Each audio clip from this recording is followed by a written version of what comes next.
Okay, good afternoon, everyone, and thank you for joining us for another ANZCCJ joint webinar. I'm Emily Hallam, Executive Director at ANZCCJ, and today it is my pleasure to welcome member Brittany Arthur of Design Thinking Japan, who will be sharing her insights on how to give successful and confident presentations in your non-native language and culture. So Brittany specialises in innovation and design thinking and advises Japanese companies and individuals on how to ignite creativity in the workplace. With a career spanning several continents, she speaks English, Japanese and German and has extensive experience presenting in all three languages. So through this experience, Brittany has found that connecting with one's audience is not just a matter of language proficiency, but rather an effective presentation is built on the specific needs of your audience.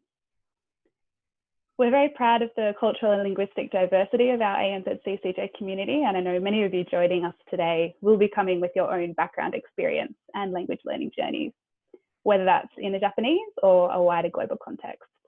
I'm sure all of us will have plenty to take away from today's topic. Now, before we begin, I'd like to remind you that you can send questions and comments through at any time throughout today's webinar, and these will be answered at the end of the session. These can be sent through Zoom's Q&A function, which you can find by clicking on the speech bubble icon on your screen, or by emailing us directly at info@anzccj.jp. A recording of the webinar will also be uploaded on the event gallery on the ANZCCJ website for anyone who wishes to revisit the topic again later. So I'd now like to hand over to Brittany, who is graciously giving up her evening to join us today. How are you, Brittany? Love, I'm very, very well. How are you doing? Good, How are you? thank you so much for the invitation. It's such a pleasure to be with you today. No, thank you. And also a very welcome to you to the chamber as well, because you're beginning your journey. It's actually quite unique start, because usually, you know, the Australian New Zealand Chamber of Commerce is essentially founded on connection and events and talking and meeting, but we have to rethink how we do all of those things. So you've come in at a very innovative time, Emily. So we're all here to support you. Oh, thank you so much. Great. Yes, so this has been a very interesting few months for us at the Chamber, really kind of pivoting from in-person events to embracing this online format. And I know that you also have a lot of experience.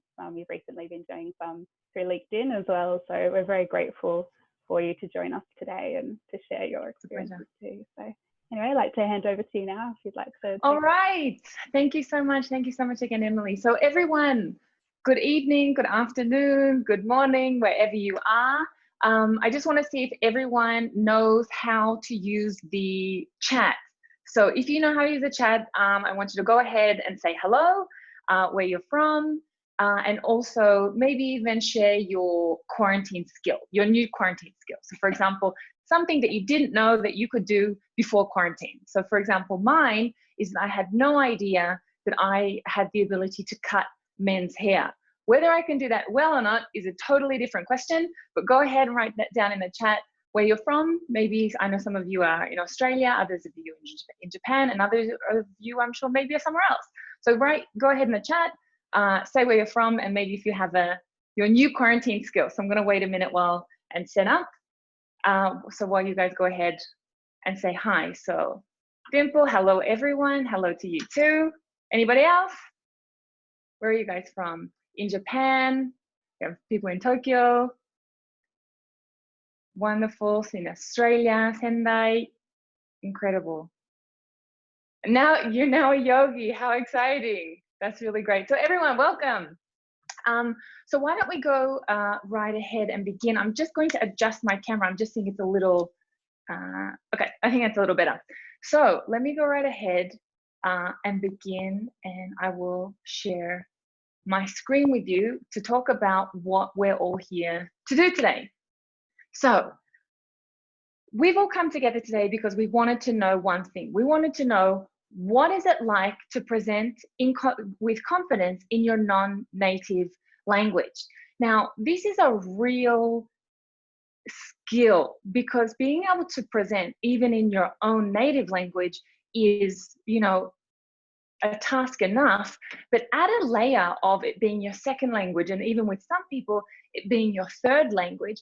And then we start looking at a task that seems to be too big to manage. But I'm going to ensure you that, don't worry, it's certainly not too big to manage. And by the end of our time together, I think we're going to have about sort of 25 minutes of us talking, and then we're going to get into some questions. So if you have any questions as we go along, just go ahead and write them in, even if I, as we go along, answer them, because Emily and Akihiro will be managing the chat. So go right ahead and ask your questions. Maybe you even have a question now off the top of your head, like, can be anything. What do you do about nerves? Anything like that. So let's begin, shall we? Okay, so my click is not working, so we're going to have to, I'll just do it manually. Okay, so let me begin before, because Emily was very kind and introduced to you a little bit about what we do in our business.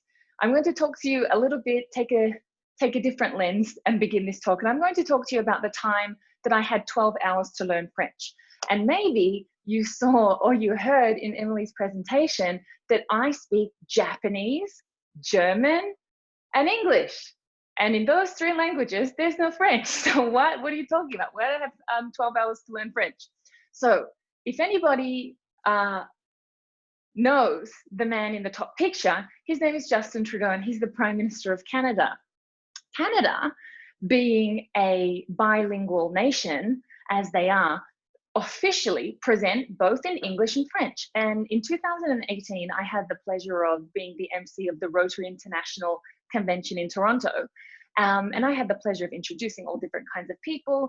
And in the last day, the big star, Justin Trudeau, was going to come and present to 25,000 people.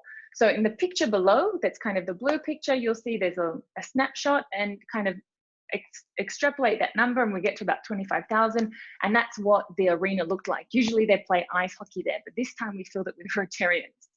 And they said, Brittany, tomorrow, definitely Justin Trudeau has confirmed, because it's another thing that I didn't know about when you invite politicians. Anything can happen, like a global pandemic, and it doesn't matter if they've agreed 2 years in advance to come to your event. If they have to cancel at the last minute, they cancel. So Justin Trudeau was able to come. So that was tick, he was coming. And they said, so how's your French? And I said, well, at that time I was living in Europe. And I said, well, I speak German, I don't really speak French. And they said, okay, we need you to present this amount, so this paragraph, in French. And I thought, oh my gosh, how am I ever possibly going to do that? And then on top of that, in front of 25,000 people. So that was certainly a task. Somehow I did it. I sent one of my friends a voice message, and I said, can you say this, and via WhatsApp, and I literally just kept on saying it in my sleep until the next day I woke up. And if you're wondering how did I do, I did okay, but if you ask me now what I was supposed to say, I would have zero chance about being able to replicate that for you. So what I wanted to share with you a little bit, here's the video if you want to have a look. It did miss my French part though. But what I wanted to talk about today is not these huge presentations in front of 25,000 people and the Prime Minister of Canada coming and you having to learn French, and that's crazy, that's not normal. What I wanted to do was focus on presenting just in circumstances in our lives that we experience all the time. So things like just being able to speak up at work or communicating with a coworker.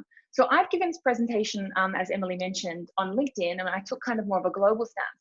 But because this is the ANZCCJ, we're going to take a little bit more time to go really deep into that, antipathy and the Australians and the New Zealanders, and then also from the Japanese context. So I'm going to work within this triangle. So this is essentially what my day looks like. We run innovation sessions. So what we do is we come together for a day and we ideate new ways to do business or new products or services where we're able to unlock hidden value in the business chain, or we develop new business ideas. We're also able to find inefficiencies and fix those. It's an incredible tool for culture change. But essentially you can see that it's me, and then the rest of the room is very often Japanese. So people often say to me that I'm so lucky that I actually speak English as a native language because English is the global language. Well, that may be true for some people, but it's not true for me. I spend the majority of my days introducing concepts like innovation and design thinking in Japanese to our Japanese audience. So when people say that they feel nervous and working in their second language is a tough job, I can certainly tell you that I do understand how you feel. So that's a little bit about why we do what we do.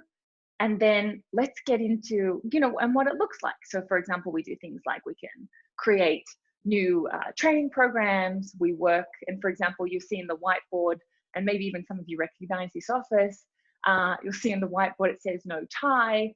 So things like that. I don't know if you've maybe walked into a Japanese room and written no tie on the board before, but I can certainly tell you how we do that. And then you'll see in the background that we have a mix of genders, a mix of age groups, and we do a lot of work like that. Okay, so let's jump into the 4 things that we're going to talk about today. The first thing that we're going to talk about is to put your audience experience first. And so where that comes from is that our method of business development, design thinking and innovation really comes from the idea of being user-centric.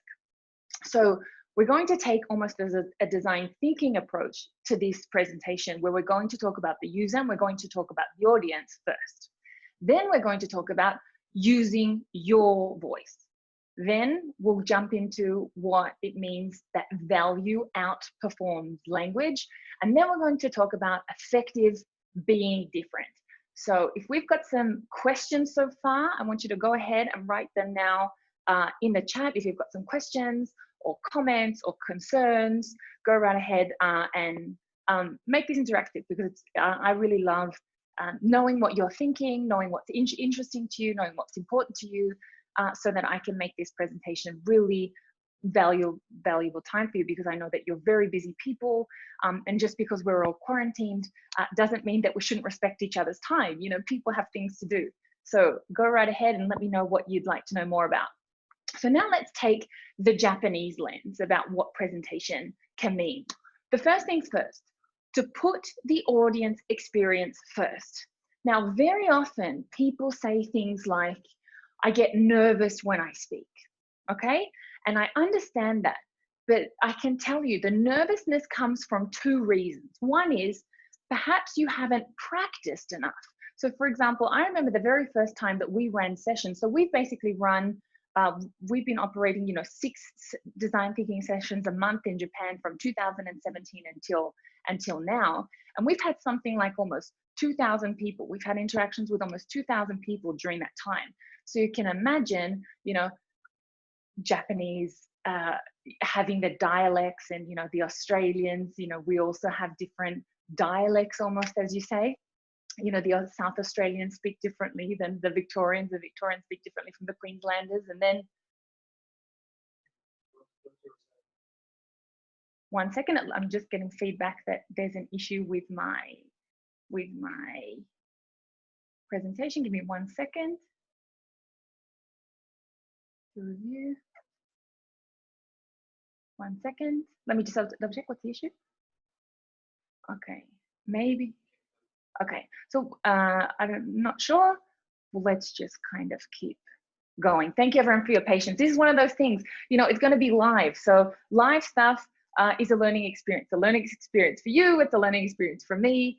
So, we'll manage it somehow. Okay, so let me just get this. All right, great.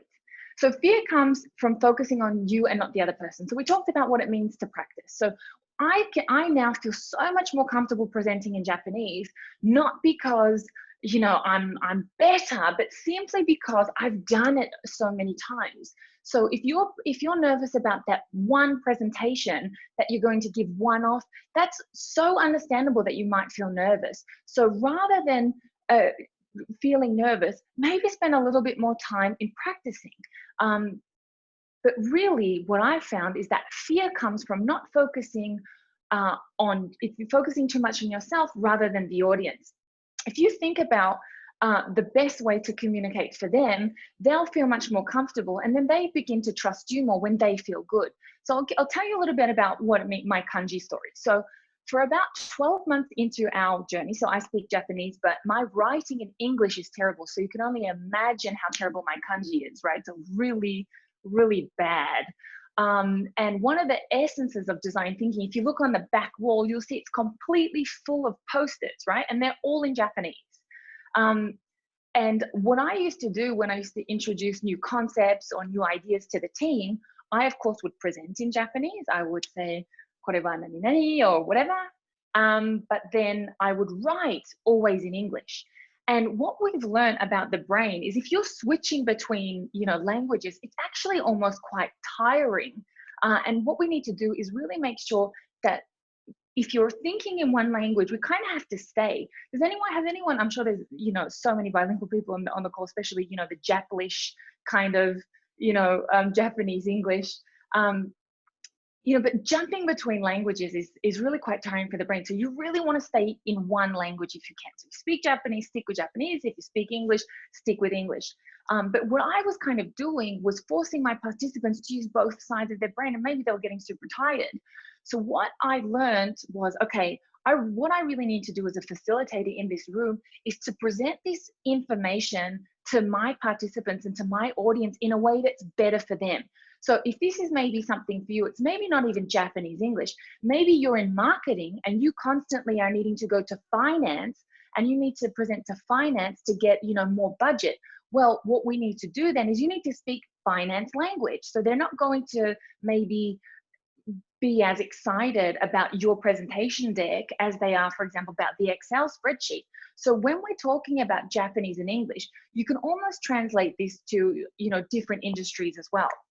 So the first things first is that when we put our audience experience first, the experience for them becomes so much better. So it doesn't really matter how good your kanji is or how bad your kanji is or how good your English is or how terrible it is. When we start thinking about how can I make this experience better, more enjoyable, more effective for the audience really sees that. And when they see that you've gone the extra mile to make it easier for them, they really are forgiving. I'm on the team of people are essentially good. So I can definitely tell you that when you make that effort to create that experience for the people, they do see that. And this actually has nothing to do with your language yet. We're just thinking about how can we do this. So for example, in Japan, a terrible thing to do is to have the microphone and say, okay, who has any questions? Ito-san, 質問ありますか? Yamaguchi-san, どうですか? どう思いますか? That will be terrible. Japanese people feel very, very nervous. So what we do is we take a step back and we think, how can I put the audience at the center of this presentation? So what I do before a presentation, if I'm in Japan, and this is my top tip for everybody, is that before you begin your presentation in Japan, hand out Post-its and a Sharpie or a pen and paper, whatever. And then say, during this presentation, I want every single person to write down one question. Write down one question, not speak, write down. And this is when you recognize that you're still achieving what you wanted. You're still getting that feedback.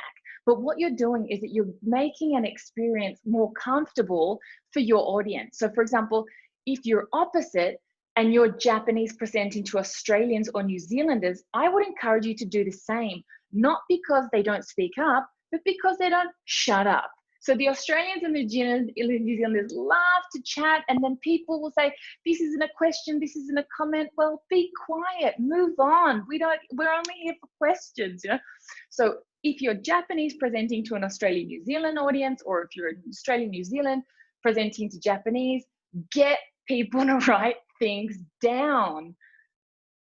Okay, now let's talk about using your voice. What does this mean? So when it's your language, there's less room for mistakes. So I want to tell you about a story when I was very early in my career in Japan, and I went to karaoke in my very first week of my internship with my team. And they were all singing, and I don't know if there's many of you on the call, but essentially every Japanese has actually been born with a chip that they actually can sing quite well. And if they say, mada desu, sonna kanji, I'm not that good, blah, blah, blah, they're lying. They're actually all very good at karaoke somehow. But I'm terrible. So I remember being in this karaoke room, my boss that I'm supposed to be working with for the next year, and everyone's singing Japanese songs. And I'm like, oh my gosh, I don't really want to get involved in this. And then my boss said, you know what? I think the reason why you're not participating isn't, is because we're singing Japanese songs, right? So let me put on an English song. And I was like, oh my gosh, this is not the reason. I don't want to participate because I'm no good at karaoke. That's the reason.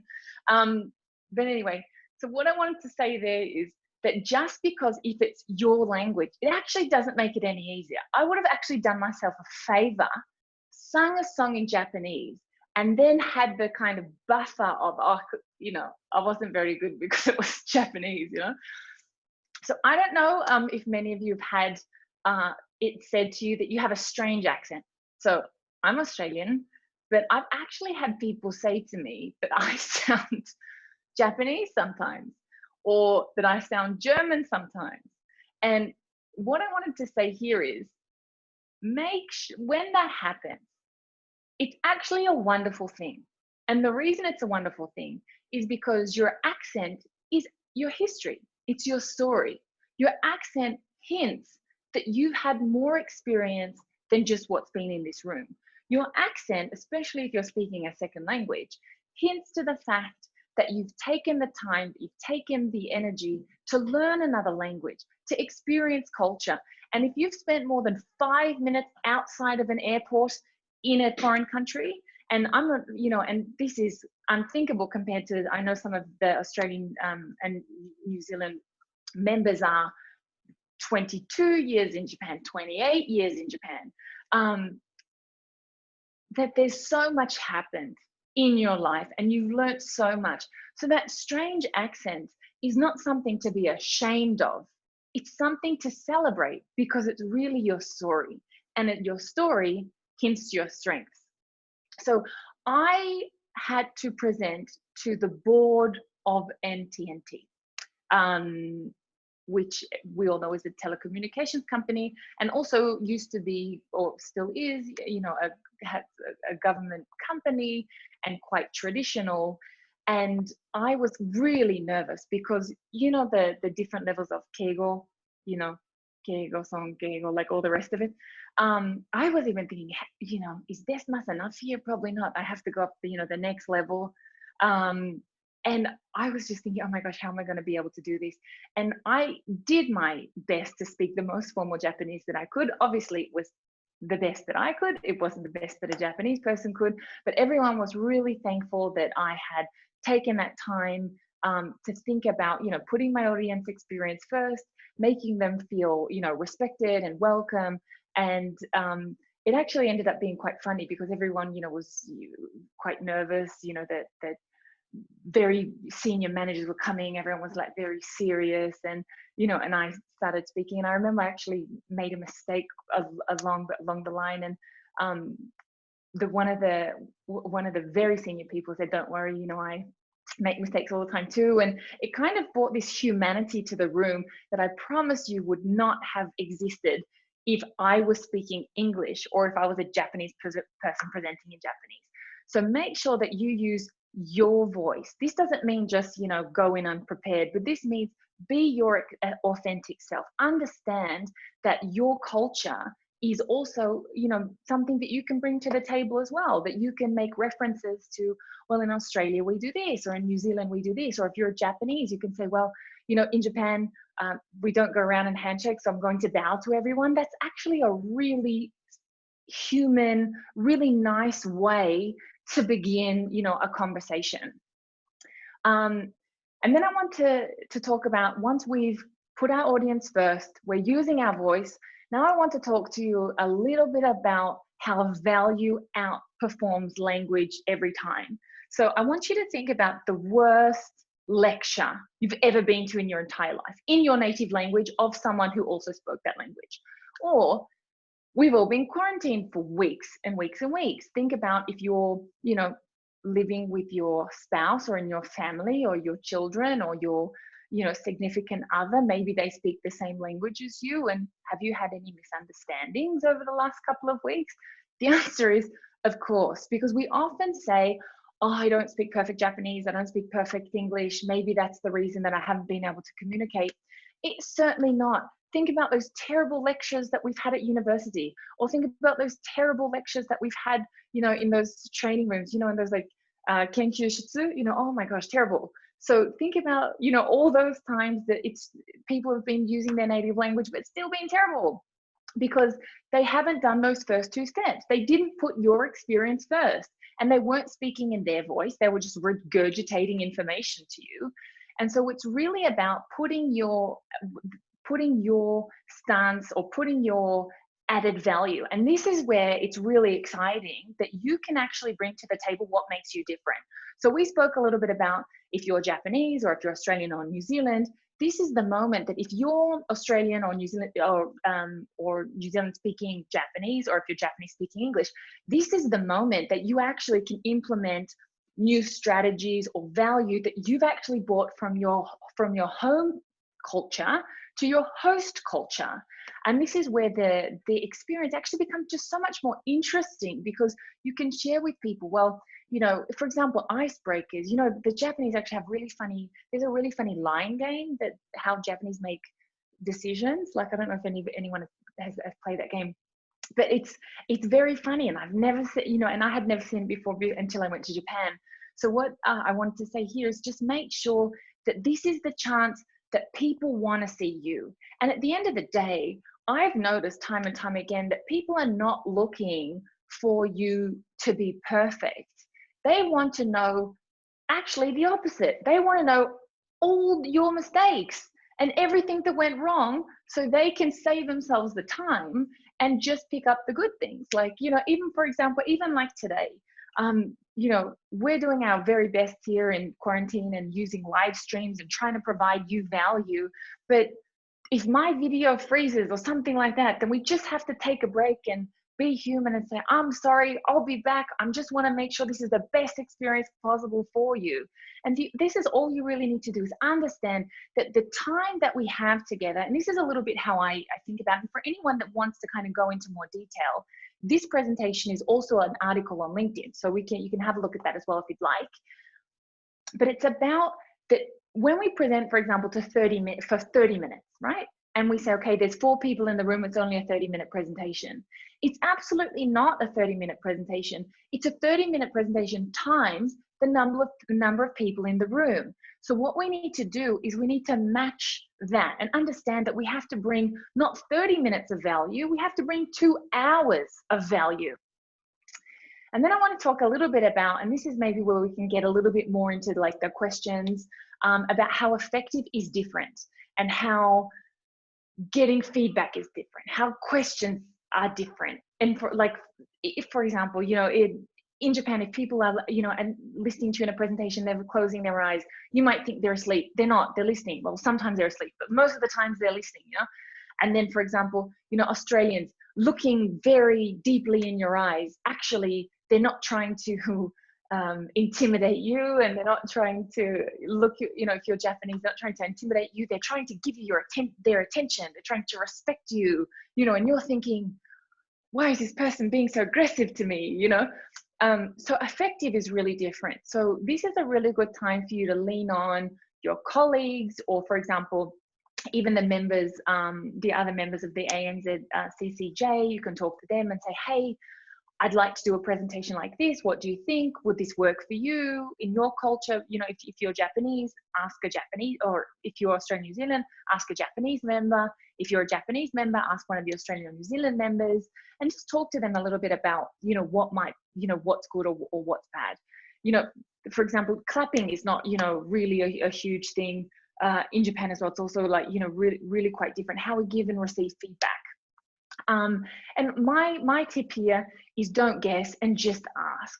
And this is even really probably relevant when we think about, for those of you who are presenting to Japanese clients in a Japanese company. Japanese companies are so complex and they have so much history that they have their own cultures. Sony has a culture, Toyota has a culture, Mitsubishi has a culture, Nissan has a culture. And maybe even take a little bit of time and talk to your counterpart and ask, what are the kinds of things that I can expect? What are the kind of questions, you know, that you might have? And this is when it's really important to respect, but not mimic. And the reason why we want to do that is because remember we talked about using your voice. Your voice is really important. So I don't want you to do everything, you know, you don't have to go in and be Japanese if you're not. You don't have to go in somewhere and be Australian or New Zealand if you're not. Just take those moments or respect those elements of the other person's culture and try to mimic them and try to incorporate them as much as you can. But you don't, or try to play off them as much as you can, but you don't have to walk in and mirror everything. This is such an incredible moment and they're so lucky to have you in the room that you can actually bring something new. So don't walk into a room and be Japanese, full of Japanese people. There's enough Japanese culture there. So come in and bring a new culture, bring a new way to think of things. And especially now, you know, in our world where we have to drive innovation, we have to drive business development, we need to figure out better ways to communicate, we have to take ideas from different industries in order to transform new ones. So we want to bring new ideas to the table. And again, this is not simply a Japanese English conversation. This is also if you're from finance or you're marketing or if you're accounting or HR or whatever you are, come in and bring what it is that makes you so special. And then I know we had a Japanese-German context, Japanese Australian context, Australian New Zealand context, but I wanted to share a story about Germany. When I first went to Germany and I had finished the presentation and people started putting up their hand and said, on slide 2, you said this. And so also this is probably really relevant if you're Japanese and you present abroad, or if you present to, I would say, cultures that you feel a little more aggressive. So take my German story as a Japanese person, as like just foreign people in general. And then they said, in slide 2, you said this. And then on slide 3, you said this. Why? And, you know, quite aggressive questions. And I thought, oh my gosh, this is terrible. And then, you know, when we left and, you know, everyone went home and I thought they're never ever going to ask me back to speak. And the next day I actually got 3 or 4 emails from people saying, thank you so much for showing up and presenting and sharing your ideas with us. And I thought, how is this possibly a thank you? Like I thought it went terribly. And they said, no. In Germany, if we don't ask questions, it means we either don't care enough or we don't trust you to answer them. So actually getting questions in Germany is a really good thing. Whereas in Australia, if we don't get any questions, we're like, oh, good job. We did a really great job because we covered all of the topic. Whereas in Germany, they're sitting there thinking, maybe you're an idiot, you know? So it's totally different. So in Japan, if you won't get any questions, because what will happen is if you don't take my #1 tip, which is get everyone to write down their questions. So I'm almost about to finish. So I want to make sure that when we get to the chat, I would love to answer questions because this is my favorite thing to do is to answer your questions. So make sure that I have some questions waiting for me in the chat, please. So make sure you write everything down. So the Japanese will then say, okay, everyone's finished. Everyone will go home. And then you're thinking you're done for the day.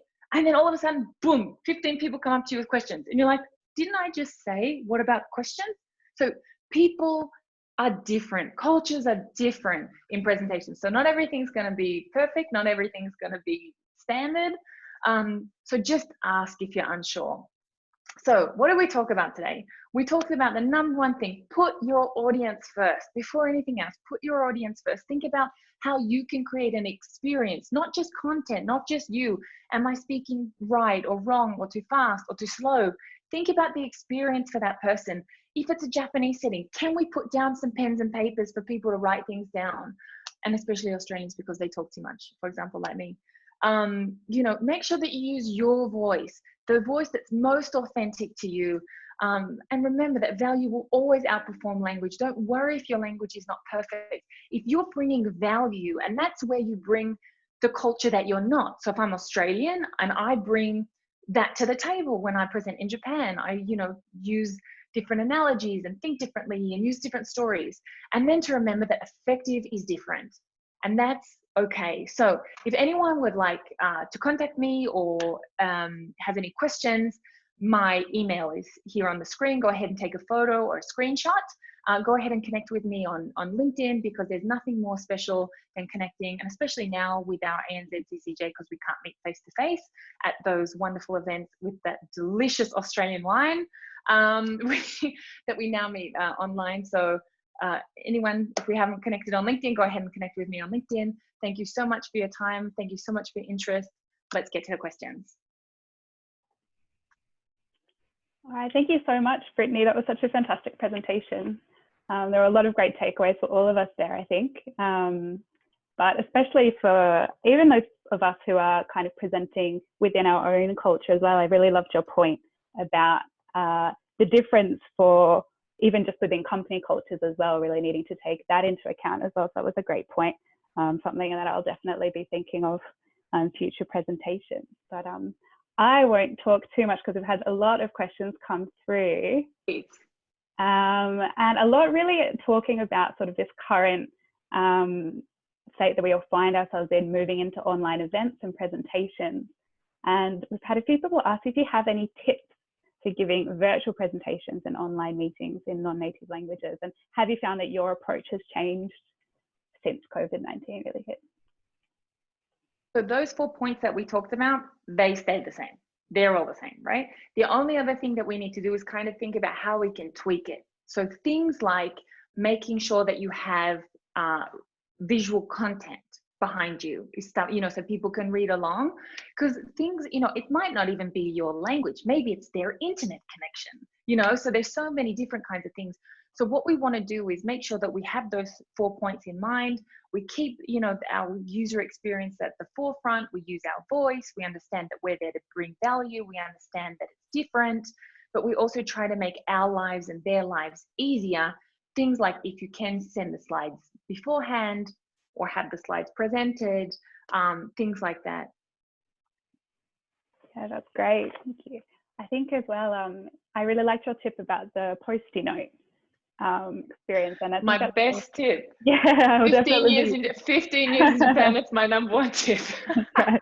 I think a lot of us can really relate to that moment of, do you have any questions? And then just complete silence and not really knowing how to read that reaction. So yeah, that was a really great advice. But have you been able to find an equivalent for that in online meetings? Do you just use the chat, or how do you use it? Yeah, so different things. So there's different things. If you're using Zoom, so it depends totally on the kind of context that you're working in. So for example, if you're like me and you also run online sessions, we use a program called Mural, which is where you can take Post-it notes and do all these crazy things. However, some people don't need to run full-on one-day design sprints. Maybe they just need to have a weekly check-in meeting. So things like Zoom. The thing that we need to remember about, you know, having an online meeting and respecting people in an online meeting is we have to essentially remember that it's really like a normal meeting. So if you have something to say to one person, when you write in the chat, there's an option that you can either send it to all panelists or you can send it to one particular panelist. So if you're someone that's that you have a question, maybe it's sensitive information, maybe you don't feel comfortable asking everyone, go right ahead and use that chat. And I think that, you know, using the Zoom chat, for example, is really a godsend for many of us if we're presenting, especially to a Japanese audience, because this is already our built-in Post-it notes. So go right ahead and use that chat as much as you possibly can. Yeah, that's great advice, and it's been nice today actually seeing how many people have been sending in their comments and their experiences at home as well. It's extra nice for us, even just as panelists and moderators, just to have that little bit more extra interaction as well. So thank you everyone for being such active attendees today. We had a great question come through from one of our Japanese audience members, which I thought was an interesting point, saying, as a Japanese native myself, when I do a presentation in to a German speaker, I get nervous when people aren't nodding at me, and I get less and less confident as a result. Is there any way to keep your own pace? I thought this was very interesting because as an Australian speaker, I often find it the opposite when people so much, and then but occasionally they don't actually understand what you're saying, or you haven't actually made the point that you think you're making. People are just so lovely and polite. So how do you find that cultural difference? Thank you for the question. German people nodding is the same as like an eye contact. Yes, yes, yes. And so sometimes you're looking at them and you're thinking, they're hurrying me along maybe. maybe I don't have enough time left. You know, come on, it's like, get to the point. Know that if a foreign person is nodding at you, 99% of the time, it's a good thing. 99% of the time is a good thing. When you start to feel a little bit nervous, what I want you to do is look at the back of the wall. Look at the back of the wall, or look somewhere else, look to a different person, because it's simply just a matter of practice. They're not rushing you along. They're actually agreeing with everything you say. Also, let's remember our point number 2, right? Which is to use your voice. People are really thankful for your input. There's a reason that you as a Japanese native are presenting to this German audience. You have maybe a specific skill or knowledge base or talent that you're sharing with this group of people. So when you're presenting, one of my favorite things to remember, and this is probably, if I'm to wrap it up in one sentence, this would be it.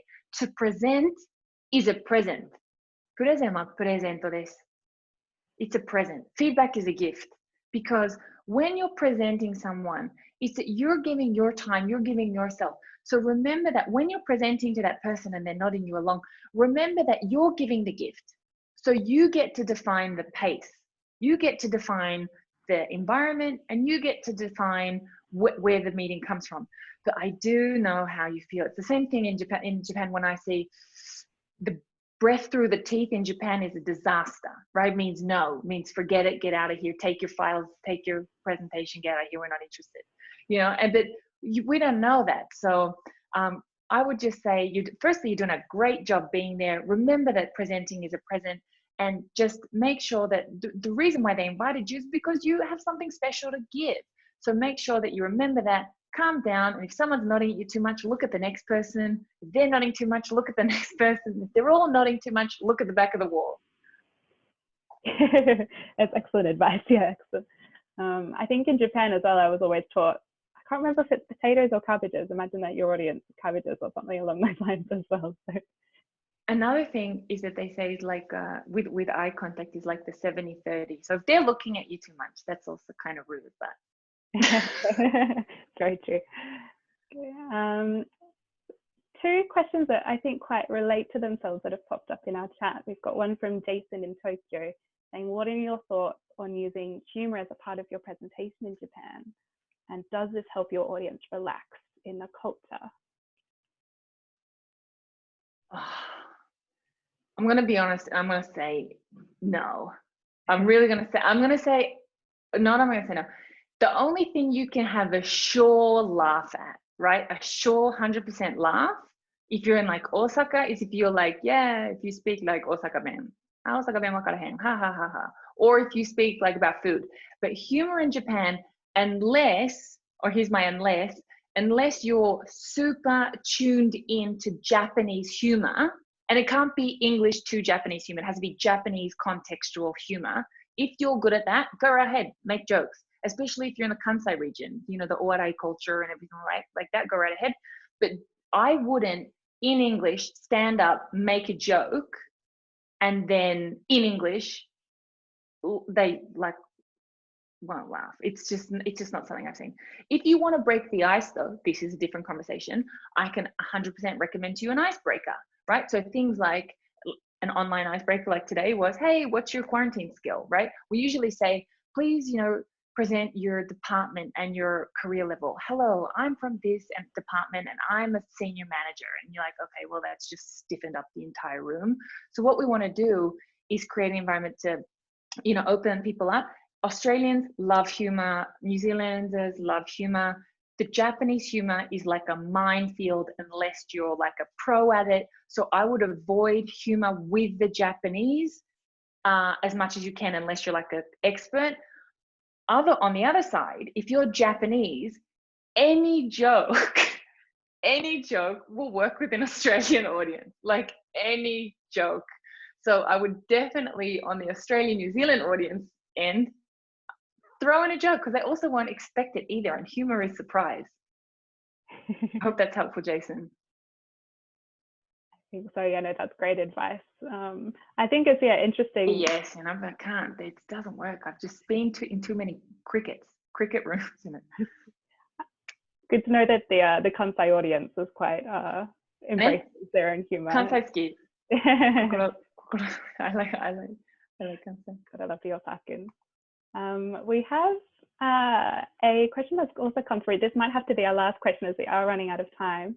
But talking about giving lectures to someone who's lectures in, I think, a university and a business context. So do you build audience questions into your presentation? Does that work? Great question. Totally depends on you if you would like to, but if you're in like a big setting, so maybe I guess if we were to take your question being, you know, lecture format or business meeting format, maybe you don't have time for like a whole lot of questions. But maybe something you could do is get people to write questions as you go along and take, you know, 10 minutes, you know, at the beginning, or as they walk in the room. Here's another idea. As they walk in the room, write down your number one question. And if you're on your own, then try to, you know, quickly kind of cluster them. Okay, what are the kind of the questions that we're getting?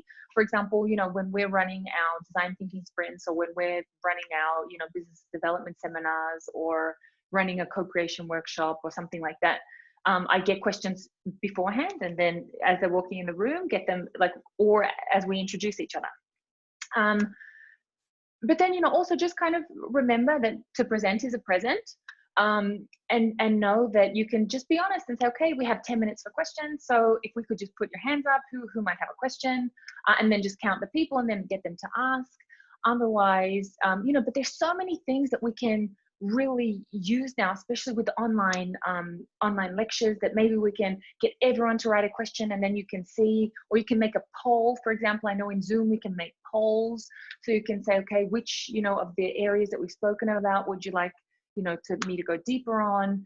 I would just encourage you to think about how many people are in the room, and then just adjust it. And remember that you're there giving your gift, right? Presenting is a present, presenting is a gift. And to just remember that you can't, not that you can't please everybody, but you've only got so much time. I could honestly stay here all night talking to you about this, but Emily told me we have 1 hour and then it's shut up shop. But I love talking about this, you know.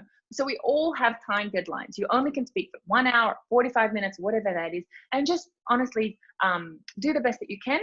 What I found, for example, in some of our sessions is that if you're giving a lecture, you actually might recognize some patterns of questions. And then maybe you might even find, you know, you might even build in like an FAQ slide. Like, these are the questions that we often get, or, you know, who, and this is maybe a way to engage. You can say, okay, question number one that, you know, we often get is this. Who also would like to know more about this? Gauge the audience, have them put their hands up. And if they, you know, if 50 people put their hands up, great, go into more detail. If 2 people put their hands up, maybe we can go on to the next question. So there's all these different ways, depending on if it's online or physical. Like, for example, right now we have the React button. Do you have a React button in a webinar? I'm not sure. In a meeting you do. Maybe not in a webinar, but in a meeting you do. You can put hands up, like, you know, you can do like a clap, or you can do like a thumbs up. So, you know, things like that. We just always want to think about a way, how can we maximize our time, maximize the experience, and maximize the value. Fantastic. Thank you so much, Brittany. And I think, look, we're nearly out of time today, but I really just want to say thank you again for gifting us with your presentation today. And to everyone at home, it's been great having such an interactive Q&A session and such a great chat box as well. So thank you to Brittany for making breaking the ice in that way as well. Of course. And now everyone, make sure that we're, you know, and I think this is also such a nice time to connect with everyone. So maybe even if you want to add, like, go ahead and like add your LinkedIn if you feel comfortable into the chat, and we can connect with each other. Because at the end of the day, that's why we have the chamber. We have the chamber to connect. We have it to have a community, and it doesn't help, you know, if we all stay, you know, isolated. So go ahead. All you need to do is, you know, search me, Brittany Arthur, Japan or anything, and there's like a million searches, and go right ahead and connect, because this is one of the real benefits, the real value that the chamber brings is the people. Definitely. It's been particularly lovely, even just connecting online in this way, being able to see so many members coming in, not just from Japan, which is often the people that we get to meet in person at our events. Yeah, exactly. Seeing people coming in from all over the world has been a real pleasure today. So definitely, everyone, please continue to tune into our webinars. You can find more details on our website. But yeah, definitely do look up Brittany Arthur on LinkedIn. I know, Brittany, you've been producing some fantastic content there as well. So I'm seeing some, because I'm only in the presenter mode, so I only see like the three of us, and then now I'm seeing like all these names that I know. Oh, how exciting to see you guys as well, that you're on here. I didn't know. How exciting. Like Jennifer, Gary, lovely to see you. Exactly right. I think, yeah, we're all going to emerge from this, difficult period of isolation, but I think we'll have some great new skills under our belts, and hopefully come out all the more connected as well. One last thing, maybe before we check out. One question I often always get is, can I get the slides? Of course you can. Go right ahead, either send me a message on LinkedIn for the slides, and you can get them immediately, or I can send them to Emily, and is that something? I don't want to create extra work for you. That would be fantastic. Okay. Yeah, so I can send them to Emily, and she'll send them to you, but then you have to work with her schedule. Don't send her like 50 emails where the slides, or if you want them, fast, come to me directly and I'll send them to you. That's perfect. And we will upload this content as well as the slides onto the ANZCCJ website as well, so you can find today's topic, but a few of our other topics there as well. So anyway, thank you so much, Brittany. I think that is all for today. Thank you, everybody. And thank you, everyone, for joining. ありがとうございます。じゃあ皆さん気をつけてください。お疲れ様です。Lovely to meet everyone. Thank you so much for joining.